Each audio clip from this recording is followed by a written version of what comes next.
Hi, this is Kara from the Special Needs Mom podcast. And this is Angela from Especially Organized, Sensible Solutions for Special Needs Moms. We have this heart for special needs moms. And so we thought, you know what, let's combine forces. And we have come up with what we're calling the Purge Party. And you can pretty much guess what it is. It's a party where we're going to come together and we're going to purge, or in general, accomplish a goal, a small goal together.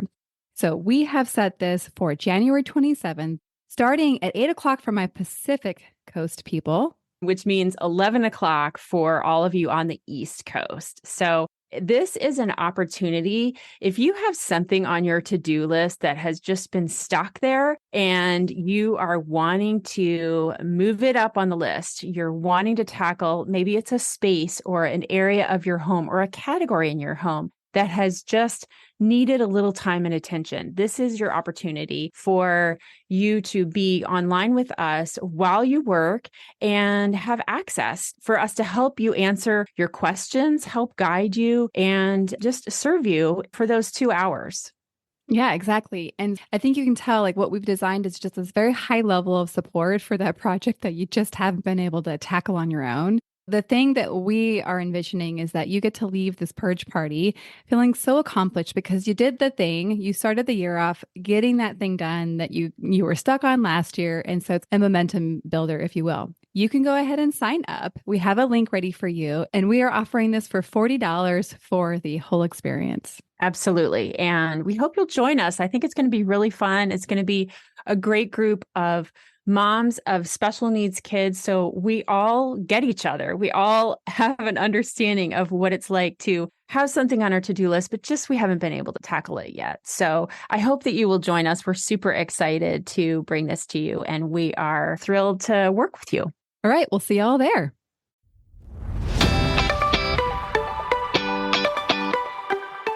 Hi, I'm Kara, life coach, wife, and mom to 4 incredible and unique children. It wasn't all that long ago that my son received a diagnosis that had my world come crashing down. I lacked the ability to see past the circumstances, which felt impossible, and the dreams I once had for my life and family felt destroyed. Fast forward past many years of surviving and not at all thriving, and you'll see a mom who trusts that she can handle anything that comes her way and has access to the power and confidence that once felt so lacking. I created the Special Needs Mom podcast to create connection and community with moms who find themselves feeling trapped and with no one who really understands. My intention is to spark the flare of possibility in your own life and rekindle your ability to dream. This isn't a podcast about your special needs child. This is a podcast about you. If you are a mom who feels anxious, alone, or stuck, then you are in the right place. Welcome. Hello and welcome to the Special Needs Mom podcast. Today, I'm very excited to bring you a conversation between myself and Stephanie Gagnon. She is a pediatric therapist and DIR floor time proficient provider. She has almost 2 decades of experience as an occupational therapist, and she's also a mother to 2 amazing children. She describes her children as both having unique profiles layered with remarkable strengths of compassion and fierceness amidst their neurodivergent brains. I love this. And she says that they are her compass always. And I love this because it really shows how much we can actually take our children's lead in different areas of our lives. So her children are 8 and 10 and combined have diagnoses of autism, diagnosed anxiety, sensory processing differences, and a NICU preemie. In this conversation, we talked about the value of relationships, and I just absolutely loved hearing her approach and how she considers herself a detective. And this was primarily through the lens of looking at who she was for the clients that she was serving prior to being a mom. But interestingly enough, this is also the thing that probably broke her, but also helps her be the mother who she is to her children today. And so we talk a lot about regulation, emotional regulation, and many of you probably have heard of this through the lens of helping your children. But like I like to do, I like to shine the light back on ourselves as mothers. And It's so interesting. So much of the time we can just focus our children, our children, our children, and really work with them in a certain area, but actually forget that we're completely neglecting ourselves in this area. And when we do turn and actually tend to ourselves, wow, look at the compound effects that that can have. So we get very tangible. And actually, I asked her to really give a really good picture of what this really looks like in her own life. So you're going to get to really see not just the concept of this, but what it actually looks like. And of course, we go into her story, look at those really hard, dark seasons in her becoming and what it looked like to slowly step out of it. Lastly, we touched on the holidays. I mean, at the time of this recording, we're anticipating the holidays. This is coming out early December. And so I know in a lot of our minds, and maybe even already we're experiencing the challenge of how do we parent this alternative lifestyle of parenting with all those holiday opportunities and maybe even some expectations, our own desires, our children's needs, and balancing it all. So we look at that. I really loved what she had to offer. So I know that that's going to serve you quite well. All right. Well, let's get into this conversation. Stephanie, welcome to the Special Needs Mom podcast. Thank you for having me. I'm excited to be here. Well, you're my favorite type of guest. You're the guest that's coming on a little reluctantly because one of your friends nudged you strongly and promoted you to be one of our guests. And so I'm so glad you're here to share your story and all the different perspectives that you have. So let's give a more robust introduction of who you are. I'd love to hear a little bit about who you are as a mother, as an OT, as a wife, and all of that. Okay. It's tricky to think about where I want to begin. I think now, at this point in my life, I identify first and foremost as a mom of two really unique, amazing humans. They are 10 and 8. My daughter is 10. Her name is Mia. And my son is 8, and his name is Ryan. And they both have sort of surprising stories, but I think for the purpose of this podcast, I'm going to lean a little bit more into Ryan's story because he is diagnosed autistic. But beyond being a mom, I am also really, really blessed to be almost a 20-year veteran as a pediatric occupational therapist. And that part of my story, it really, I think, led me down a path of parenting in a different way, maybe. I like to say we take the road less traveled because I have always, for as long as I can remember, absolutely loved being able to connect with kids. There's just something so super special about being able to read their cues and watch the way that they navigate the world and interact with people and trying to find something, some way that you can develop a relationship with them, maybe beyond relationships that they've ever had before. It was pretty early on in my career that I think people started to recognize that that was something that I loved to do. And so really early on, I would have bosses say to me, oh, this is a Stephanie kid. And I didn't really know then, I think, what that was going to mean for my long-term story. But I do feel really, really grateful now that that is still a very big part of my story, that particular kids that maybe are a little bit more complex or have a few more layers might be a little bit harder to discern how to get through or how to teach or how to guide them would be sent my way because I absolutely loved the process of peeling away those layers. I loved being a detective. And that very much is still true to myself today. It has led me to seek relationships with people who also appreciate the value of relationships and who want so deeply to feel connection, not just at a surface level. The hi, how are you is like, okay, we can do that. I mean, I have niceties as well, but I really mean it when I ask the question, how are you? And that is true everywhere, always. I really want people to feel comfortable saying to me, oh, today I'm not so great. And I want to sit in that space and hold space for them and then let them offer me their story and maybe be a part of theirs. So that's, I would say, a whole lot about who I am and what I stand for. I am also a wife of 12 years. And other parts that I would say that really are true variables in my life is that I have, for a very long time, identified as somebody who values exercise and nature and fresh air as grounding forces in my life. I competed collegiately as a runner on scholarship and left that part of my story for quite some time after having kids, but have recently, in the past several years, allowed myself to let it be infused back into my routine. And it has been a great gift for me.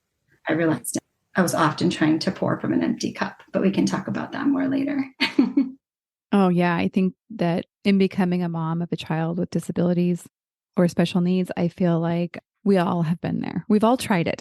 We have all tried it and still sometimes find ourselves in that place.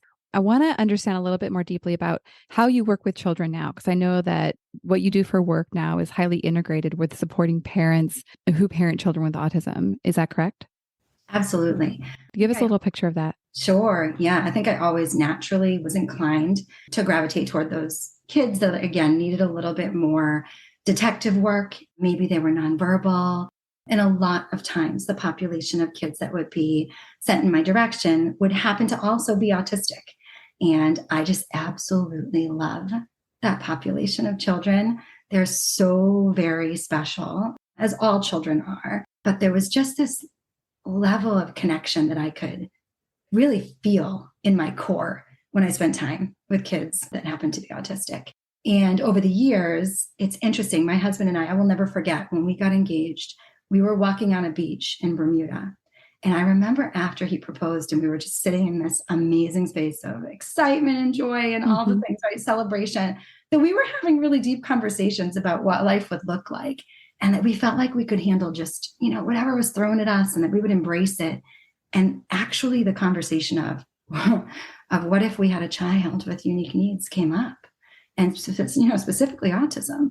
And my husband said, we will embrace it and we will absolutely love that child regardless.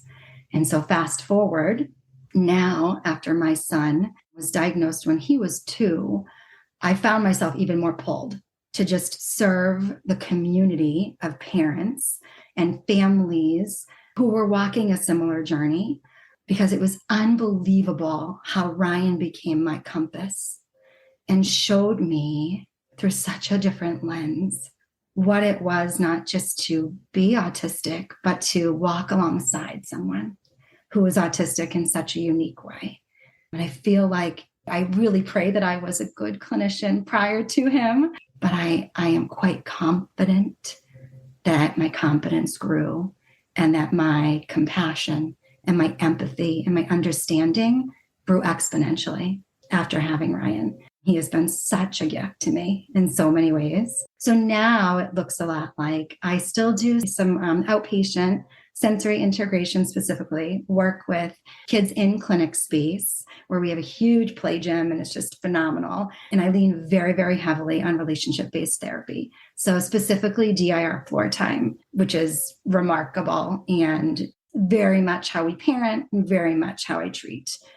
And I also have been now blessed with the opportunity to join Therapy Keeper, which is my best friend's company, who she happens to be in New Jersey and I'm in New Hampshire. But because of this amazing opportunity to now cross jurisdiction lines and, be licensed in many states and have teletherapy, I'm able to support her business as well. And that looks like us running courses together or a parent support group or coaching calls for families.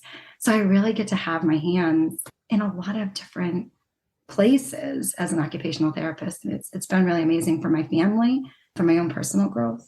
Yeah. And we'll make sure to give all the information for anybody that does want to connect with Therapy Keeper in the show notes, because I think that would be a great resource to make sure people can connect to. So I'm deeply intrigued about this heavy lean on relationship, specifically because my experience is not firsthand with autism. And actually, I feel like I have a very outside understanding. So I feel like some of my conceptions might be misconceptions, but you can correct me along the way.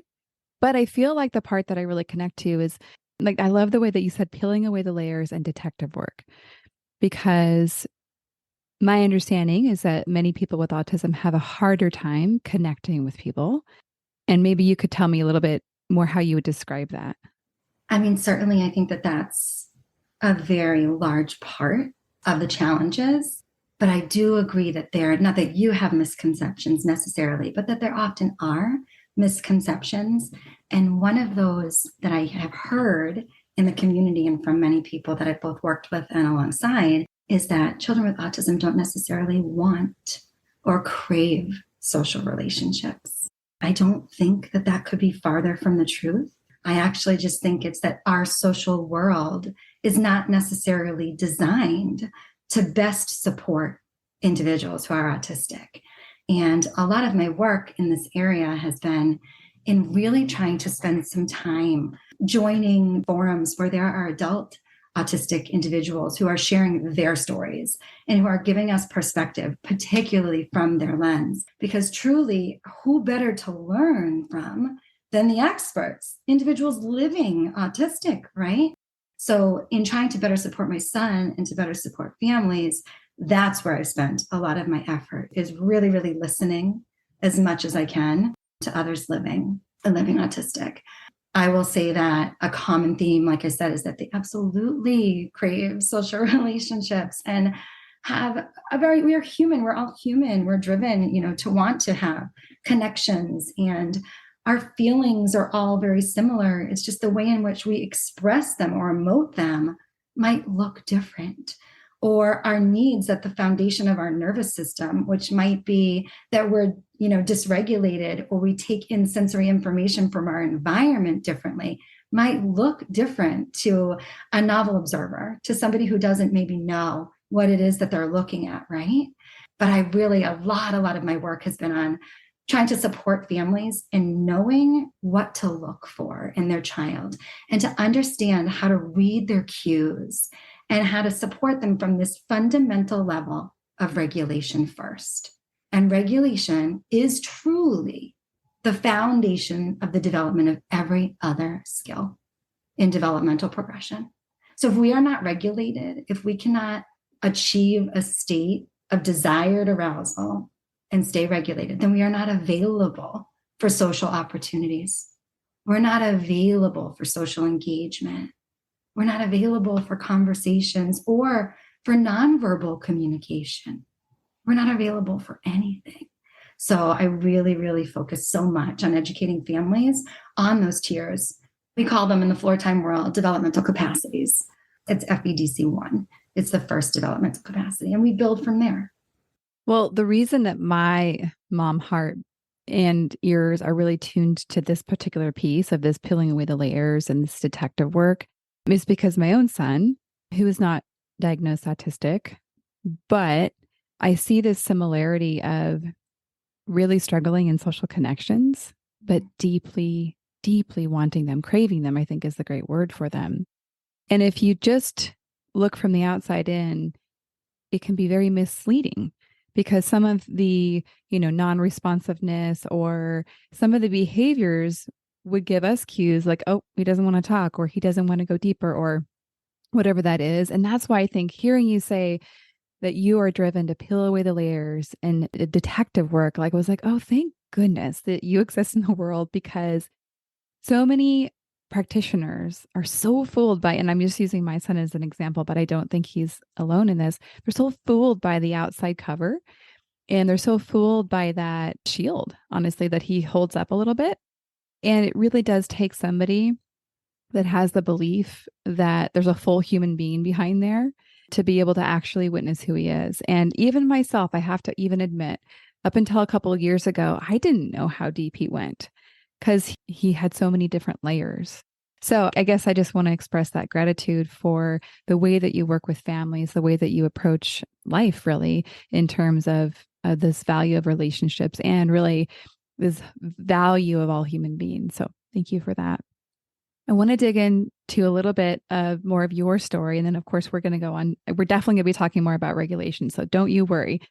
But I want to go into a little bit of more your story of becoming. The general idea is like you were already working with kids when you became a mom. And then lo and behold, you're handed this baby who sounds like was quite a challenge. You shared with me that it was more like a screaming. It was like screaming all day long. and maybe all night long. And you were really like in a season of survival for sounds like quite a while. So if you would tell us a little bit about kind of that first survival stage of you becoming a mom to Ryan and of course Mia. Forgive me, because as I go back to that place, it certainly brings up a lot of big feelings. Yeah. I had always envisioned my journey in motherhood as one that I would just embrace wholly, and as one that I felt I would be equipped for. If I'm being truly honest, I felt not fearful becoming a mom. I felt really joyful. It was something I looked forward to with every ounce of my being, that was planned and that I was excited to navigate. My daughter's experience was one that was also really unexpected and an important part of the story, in that it wasn't easy for us to conceive. And so she was a somewhat supported conception, very minimally, but somewhat supported. And she was a 33-week and 6-day.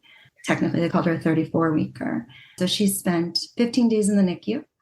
And during that time, I pretty rapidly observed the differences in how my husband and I would be able to embrace, let's just say embrace, that process of if there were going to be medical challenges. It was pretty apparent to me early on that I was going to put on my warrior face and I was going to plow through, and I was going to nurse that baby in that NICU and stay with her until they gave me that sweet girl and sent me home. And I was going to just rally around her. And not that my husband did not do much of the same, because his rally was certainly present, but he was very internal in his process. He was a person who had some medical trauma himself growing up, multiple surgeries between a 3-year lifespan. I want to say he was maybe like 11 or 10 or 11 to like 13. And I think he had 7 or 8 surgeries. And so his experience medically was one that left some maybe layers of trauma for him. Seeing her in a fragile state was extremely complicated for my husband. And I, to be very, very honest, my vision and my focus was very much on Mia during that time. And I recognized that there was some repair work that was going to have to be done in my marriage years later. But fast forward to this sweet girl came home, and her first year of life, while somewhat complicated, was less difficult as she started getting a little bit sturdier. Started to look a little bit more like what I expected. She was growing, she was nursing, she was sleeping through the night. She was doing the things that I anticipated with some early intervention support. She had a back hill slide at a year and was diagnosed with suspected celiac disease. Lost some weight, had some pretty significant GI challenges, but nothing that I didn't feel equipped to overcome, because I too have some similar medical, challenge. She gets that from me. So all of that, I just felt like, okay, we can do this. We know who to call. We've got resources. We're so blessed. We're going to do this, right? And then I was very surprisingly and excitedly pregnant quickly with my son right after I stopped nursing. And so my children are 21 months apart.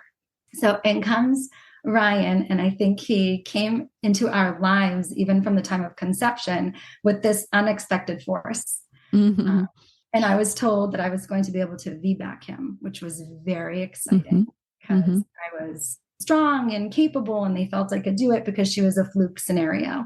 Her condition and her prematurity was as a total fluke, placenta previa, nothing to do with, my inability to carry to term. So I was very excited. And I, even to the day, 2 days before his due date in the delivery room, went in with this attitude of, I am going to push this baby out and I'm going to do it the way that God intended, right? And 16 hours in, it was a really complicated delivery. From the time that he took his first breath, he screamed with a fury that I had never anticipated could come out of a small human's body. It rattled me in a way that I didn't know could be true. And at 3 hours old, I remember saying to the nurse, something is not right. This doesn't feel right. Please tell me what's wrong. And they kept assuring me everything is fine. The transition to the world is hard. This is a different experience than you had the first time.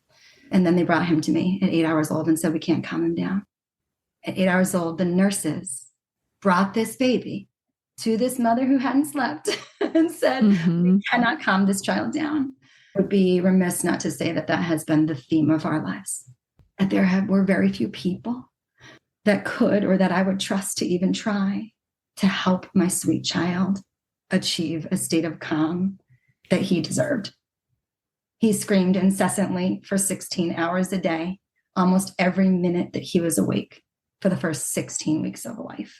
If one of us, we called him a baby shark, if one of us was not moving him, bouncing him, shushing him, holding him, if there was not body contact, he never rested. I was in and out of, GI offices and praying that they could help him. He had blood in his stool at 3 weeks old. He had significant GI distress.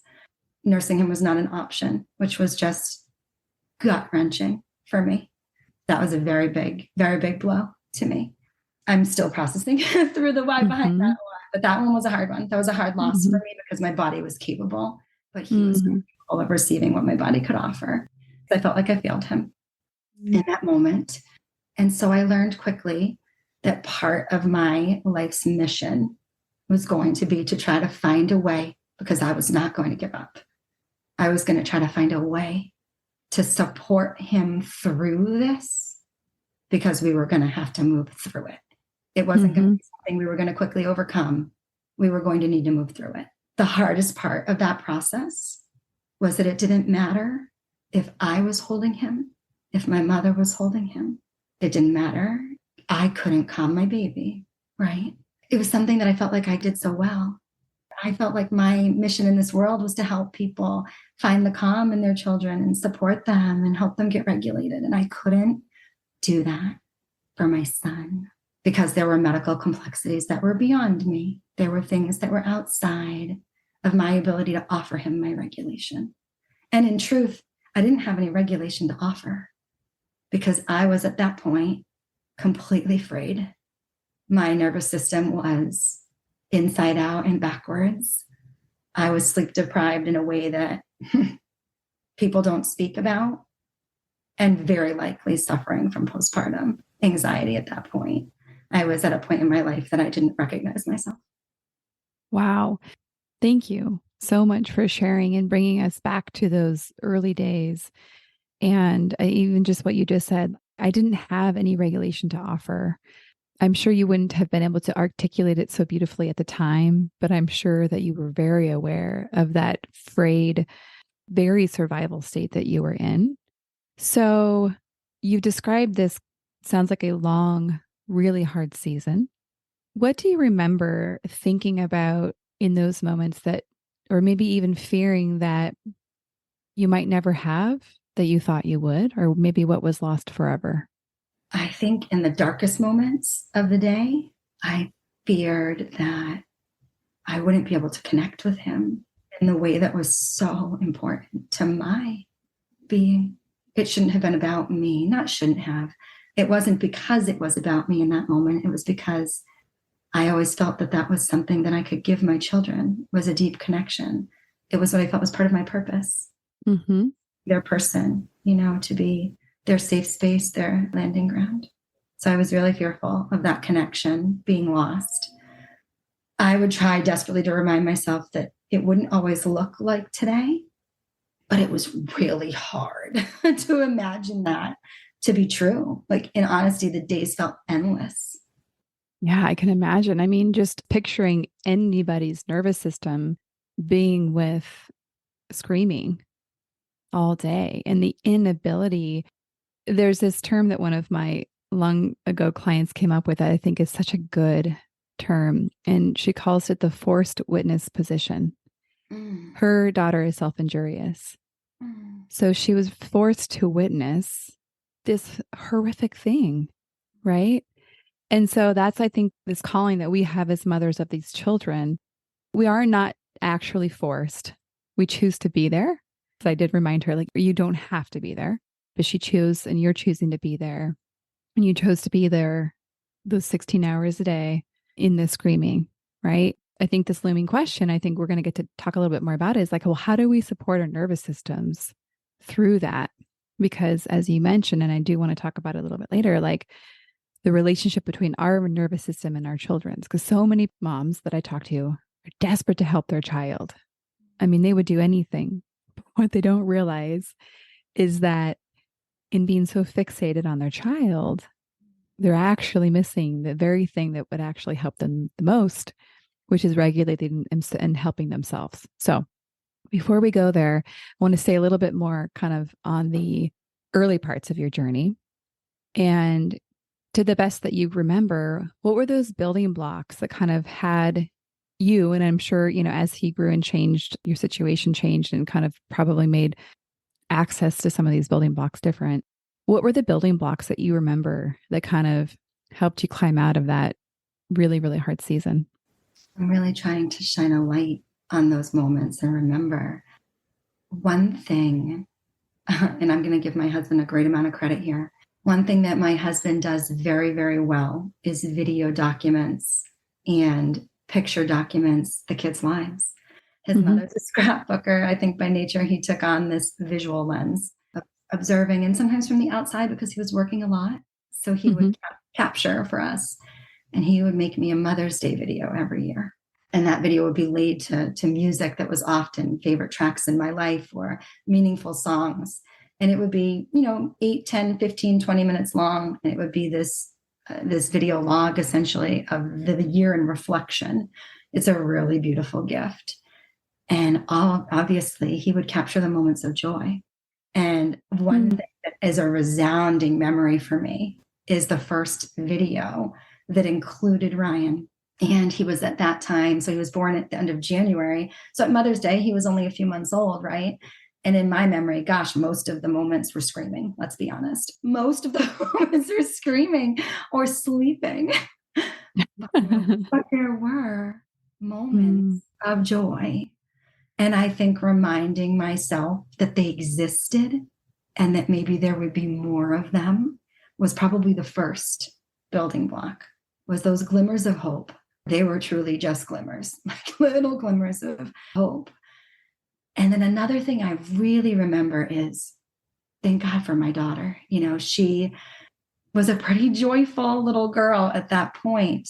And I took an extended leave with Ryan for both my kids, but 5 months with Mia and 6 months with Ryan because of their circumstances. And I went back very part-time initially just to see a few kids, like 2 half days or 2 full days, and had a little home childcare.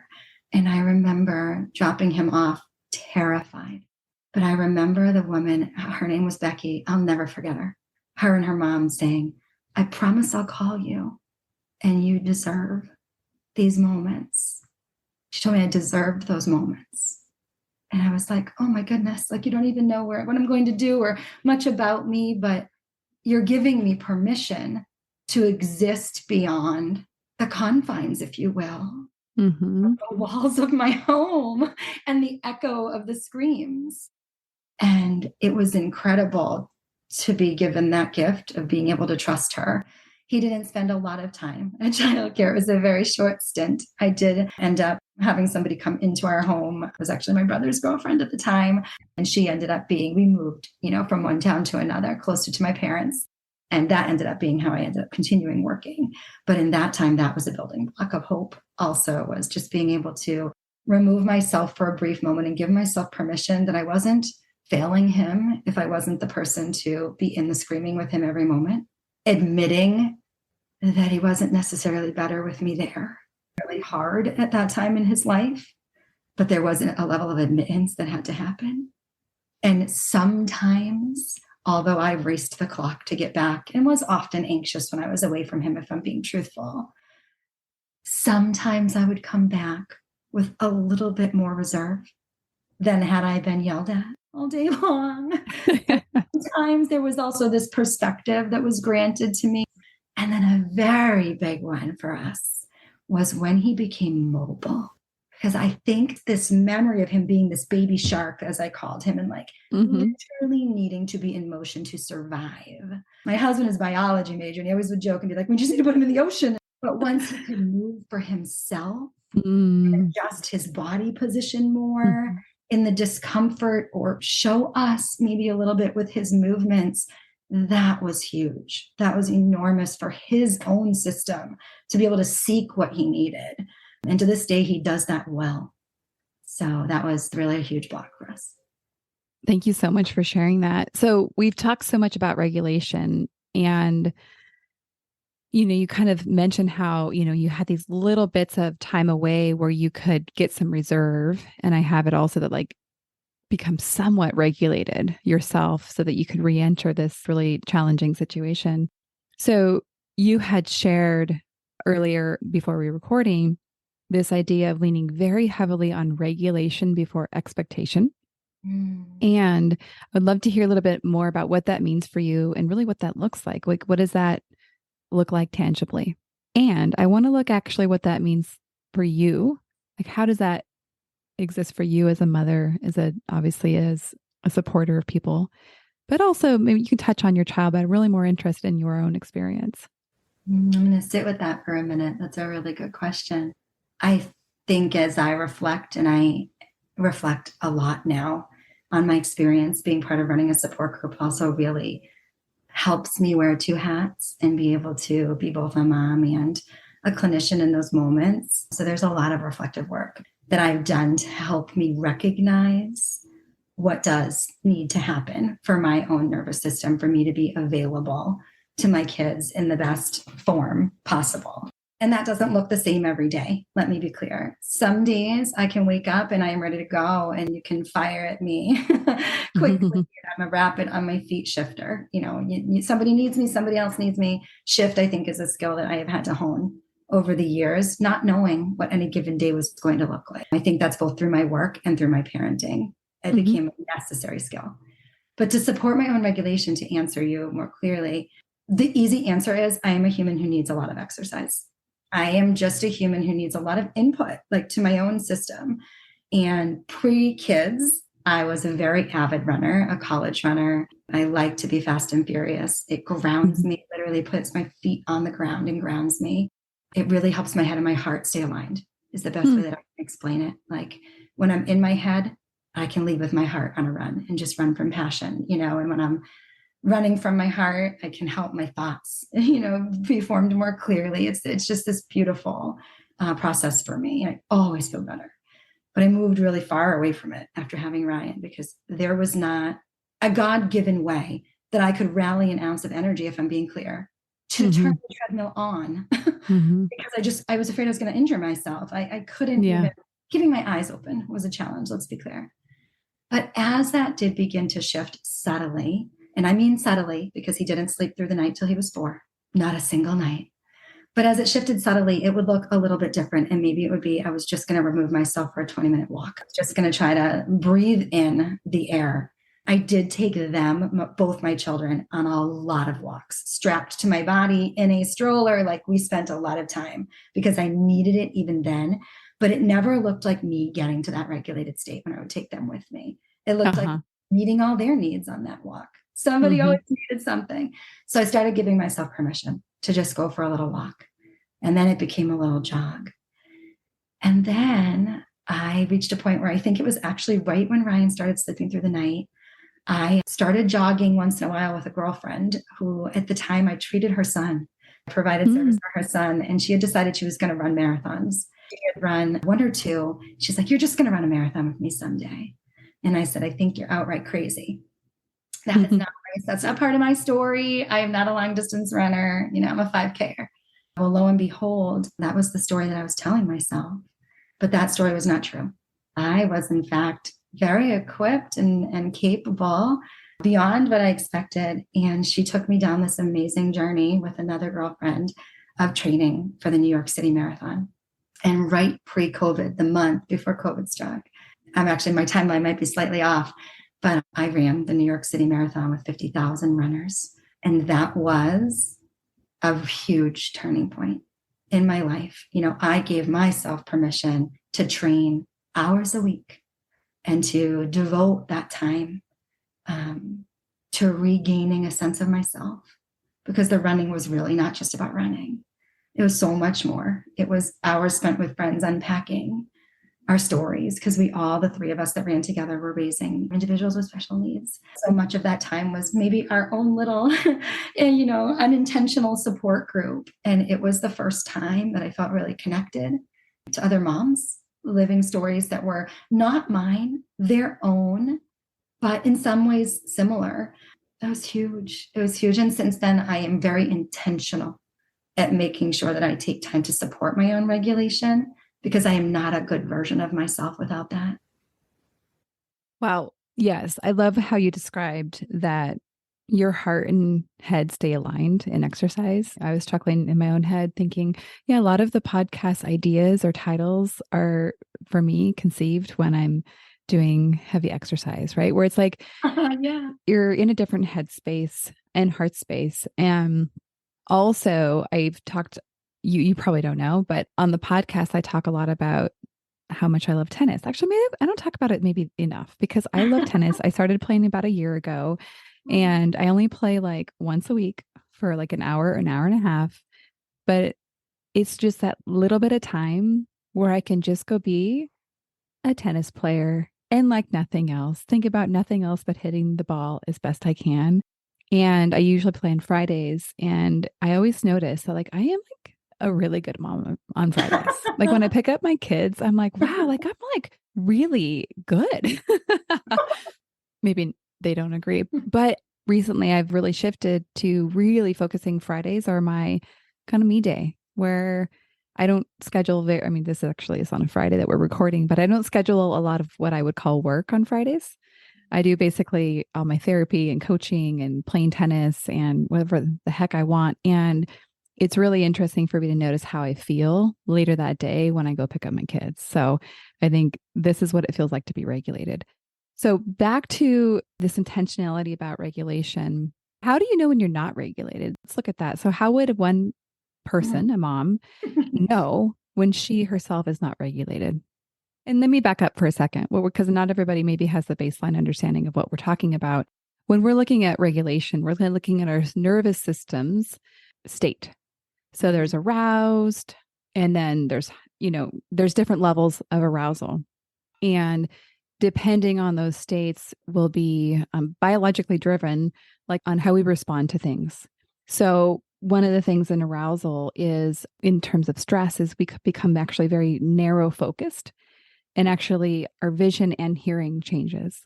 And so this to me, I think is so fascinating because we're not aware of this at the time, yet it impacts how we show up for people. So that's just a quick little snapshot about the nervous system and becoming escalated.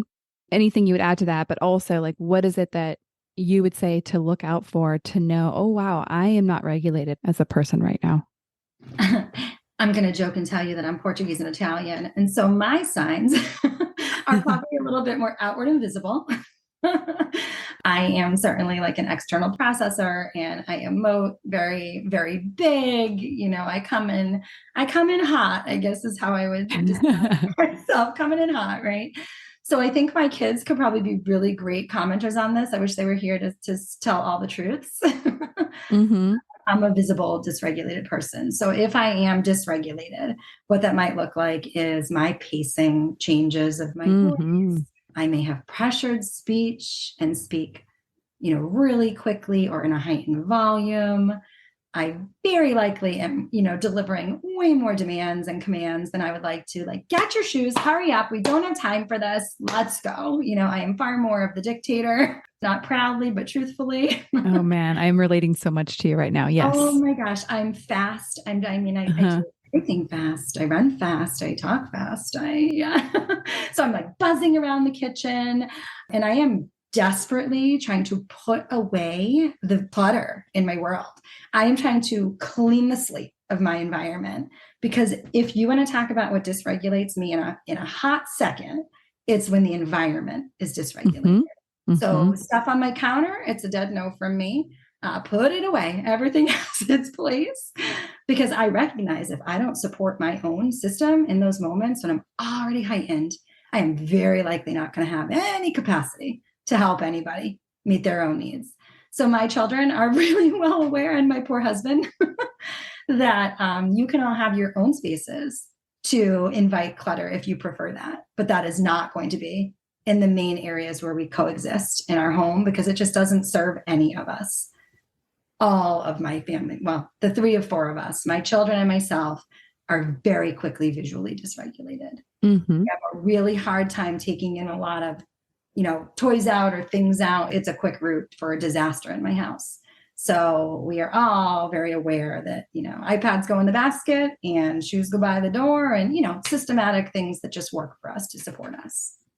Well, Well, the picture that you've described, I think so many are going to be like, oh my gosh, you've just described my experience, especially because I know that moms come to me, they're grieved over how they're showing up for their children. They're probably also feeling a lot of shame about it, like the explosions that they would say that they have on their children.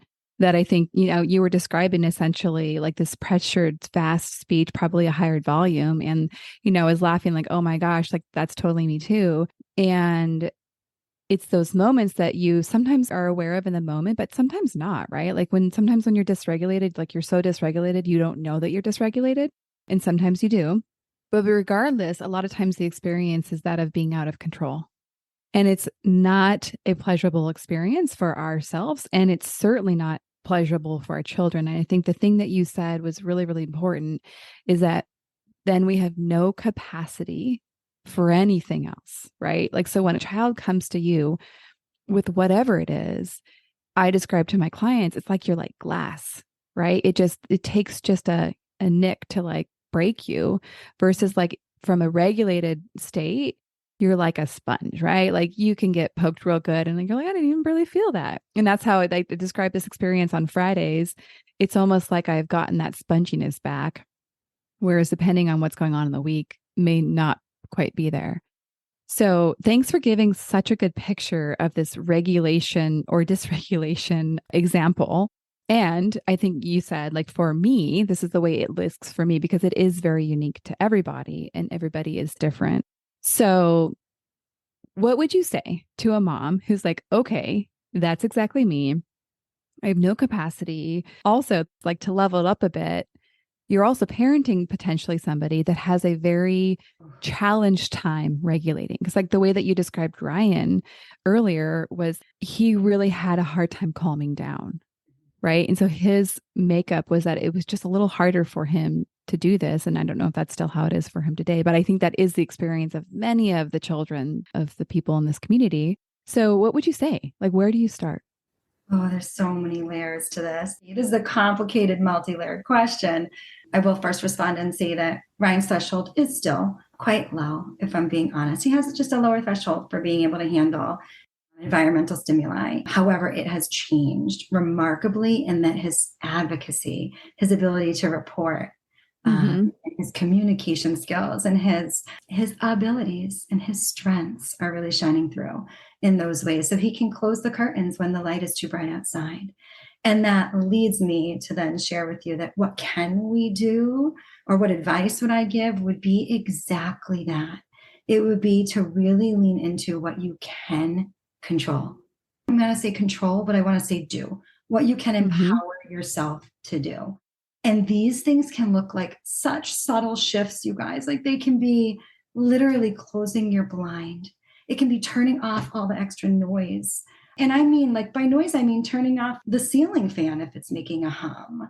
It can be just supporting our individual sensory systems and eliminating all of the extra stimuli coming in at us that we might not even realize is contributing to our heightened state of stress, right? Or to our arousal level shifting in that moment. So there are really tangible things that we can do just by changing the environment. Sometimes it's not taking away though. Sometimes it's adding in. Sometimes for me, it's I can just put on the softest volume, something that I know is going to calm me. I love music. It pulls me. It is my heart song. Like music for me brings me back so quickly. Bless the sweet children that let me sing to them all day and don't comment on the fact that I probably can't sing, but it serves me and it often serves them. So those are just some things we can do. We can also give ourselves permission to walk away from it for a minute. If our kids are safe and they are upset and we can feel ourselves about to go, we can step out to the pantry, to outside in the freezing cold and just hold space and count in our heads until we can pull it back together and walk back in. Because sometimes it is okay to take a time out. Good gracious, don't we put our kids away sometimes for a hot minute? If you practice that type of parenting, whatever works. We call it taking space here because, we are very much, connection over compliance. And I can unpack that a little bit more, but we are very much trying to understand and connect before we enforce compliance because we want to understand the why behind that what. But that means I give my kids permission to take space and I give myself permission to take space. And this is not true every day, all the time, but this is when done well, this is what it would look like. I love that you put in that humanity piece of when done well, this is what it looks like, because nobody does this perfectly. It doesn't look textbook for anybody all the time. And I try, for longtime listeners of the podcast, I try to show both sides of like, just because I'm talking about this as though this is the way that you can do it doesn't mean like I or anybody is doing it this way all the time. I want to go back and summarize maybe even some language that I would use so my listeners can kind of put it together with what you've shared in the what can we do to regulate. And I love that you really identified of like that tapping into the agency that you do have, like of what can we do and or control. Like, and I think that is an appropriate use of both words because so many times we're actually feeling so powerless and out of control, right? In whatever way that we're experiencing it.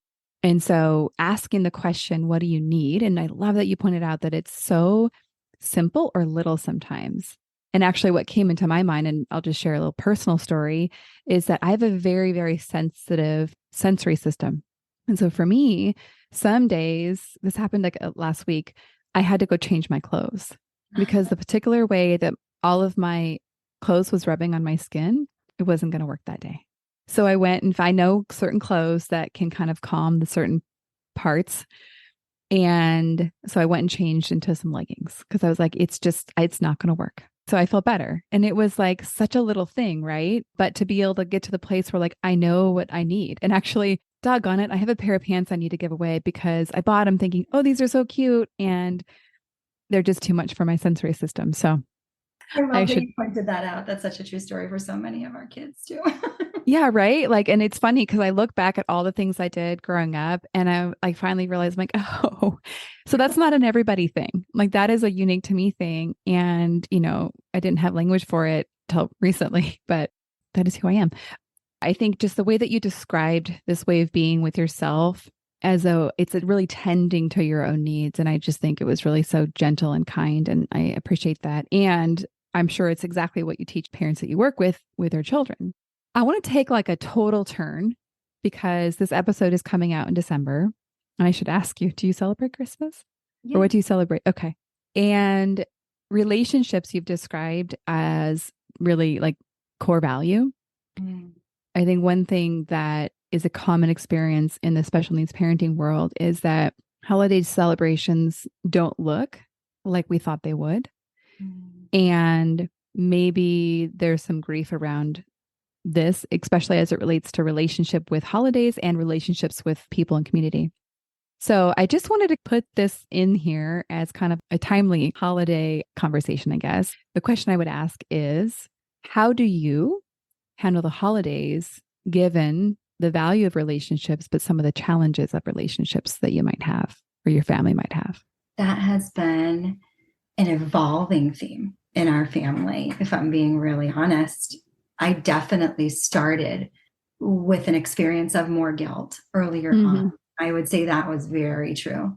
I love so intensely to celebrate and am from a great big family of extended family, and growing up would cook for 80 and host an open house. Oh my gosh. Parents, that was absurd. That would make people's heads spin. It was like an open house all day long, so that was how I grew up and that was my lived experience.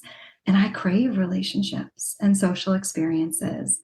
That was one of the hardest parts of my entire journey and still is some days of raising Ryan, in that there are times where I very much choose to be with him and let him lead, as opposed to being parts of those larger celebrations, because it doesn't serve him and it no longer serves me in the same way. Because I find my nervous system has changed tremendously since raising him as well. And I'm just respecting its evolution and its process. So now going into the holidays, I've let go of a lot of that guilt of what it once looked like and realize that my daughter, thank goodness for her, is this tiny tradition loving child, like all the traditions all the time. And so we have worked hard to like create new traditions, you know, and maybe that looks like we drive in our car through a holiday light display because everybody is in their safe space. And that becomes part now of what they look forward to every year. So we balance sort of like those things that are exclusive to their sensory needs because they both have them. And we attend holiday celebrations at the level that we feel is appropriate. And we just communicate that really openly now to family. We say, this is what we can do. You know, we're going to do our celebration quietly in the morning at home. We can come at this time with our select food that our children can eat. And then we're going to stay for as long as it feels okay for our kiddos. But Ryan's going to give us those signs. He's going to let us know when he's ready. Please know we don't love you any less, but this is what we can handle. And sometimes that might look like my husband leaving ahead and going, you know, next door. We live through the woods from my family. We are so blessed our kids run through the woods, you know, to Nani Hilda's. And that is where we celebrate Christmas. But with that said, we still don't think anything of running back through the woods if that's what they need. And over time, it's really become something that now, like, my mom will support and she will tell friends or family, like, they'd love to be here longer, but this is what they can handle today. And we're, you know, I think because I've led with this warmth and advocacy, like a balance of warmth and advocacy, right? So I don't love you less. I love you just as much. I want to be here. I love this holiday. And we're going to honor and respect. Like, two things can be true, right? And if you don't follow Dr. Becky Goodenside, she is great for the and statements, and two things can be true. Well, you see my little ampersands. So in my office, there's a little ampersand, which is the and symbol. And it's, you know, put there very intentionally because coaches, this is like where we really geek out, is in the and. It's really shifting from the but to the and. I mean, my coach friends and I like totally joke about this all the time. Yeah. So I don't know who that is actually that you referenced, but we'll put her in the show notes as a resource because big fan of the and over here. Yeah, that's been huge. And I think a lot of that process was me having to let go of guilt. And again, like, there's so much that we feel there are these expectations that are placed on us. But I think as I do a lot of reflective work with my own therapist, let me be clear, and through my own spending time sitting in the space of being uncomfortable, I've had to work through and have chosen to work through a lot of that guilt and to say that emotion isn't serving me. So if it's not going to be helpful to me, if guilt isn't going to serve me, it has to go, because I can only right now have space in my life for things that are going to serve me. And advocacy serves me, communication serves me, reflection serves me. Oh gosh, so beautifully said. And I think you've so eloquently described this evolving nature of this holiday experience when we're living this alternative lifestyle. And it occurs over here as though you have really done the work of acceptance, because that's what I think opened you to kind of let go of what was and to create now what is and what is going to be in the future through the lens of this warmth and advocacy. So I'm so thankful that, you know, this is going to be coming out December 6th. And I think it's such a good time for all of us to look at what we might not be accepting. Like, what are we still feeling guilt about? What are we resisting letting go? And, you know, where can we get this and to be maybe more center stage in how we as families and mothers experience the holidays? Thank you so much for sharing that and allow me to throw you totally a right turn here in our conversation. Well, thank you so much. And as we bring this conversation to a close, I just want to see if there's anything left on your heart that you just feel led to share as we wrap up the conversation. I'm just really grateful for the opportunity to share our story. And bigger than that, grateful to connect with you, because I think anytime that we make a connection with somebody who has a shared experience, albeit different from our own, we just expand the community of people in our world that are rooting for us and lifting each other up. So it's been an incredible opportunity, and I'm really grateful for it. Well, likewise. Thank you so much. All right. Well, we'll see you all on the next episode. One more thing before we officially wrap up this show. Sometimes when I'm listening to podcasts, I have the experience of wanting more. I'm listening at the very end thinking, I sure wish that episode didn't end. I invite you, if you feel in any way the same way, I invite you to the Special Needs Mom podcast community, which is a free group that I host on Facebook, where we as a community of fellow moms who listen to this podcast and are experiencing life in similar shoes get to talk to one another, get to share stories, get to actually interact. I hope you'll consider joining. See you over there.